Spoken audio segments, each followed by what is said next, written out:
Hello বন্ধুরা, good evening. আজকে সকালে তোমাদের গুড মর্নিং বলা হয়নি, একটু ব্যস্ত ছিলাম। আজকে আমি রান্না করেছি, মেনু হচ্ছে এই দেখো ডাল, এ দেখো চিচিঙ্গা ভেজেছি পেঁয়াজ দিয়ে। এই যে চিচিঙ্গা ভাজাটা পেঁয়াজ দিয়ে করেছি। আর একটু মাংস করেছি, এই যে মাংসটা হ্যাঁ। আর ভাত আছে, আর কিছু করিনি।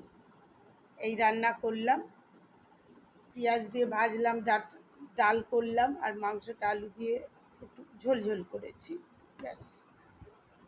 হুম। এইবার আমি খাবো, খেয়ে একটু শুয়ে উঠে আবার আমি কাজ করবো ওই জন্য। আর আজকে সকালে একটু খুব ব্যস্ত ছিলাম বলে তোমাদেরকে করা হয়নি। হুম। গুড ইভিনিং, সবাই ভালো থেকো। আমাকে আমার এই ভালো লাগলে কমেন্টে জানিও।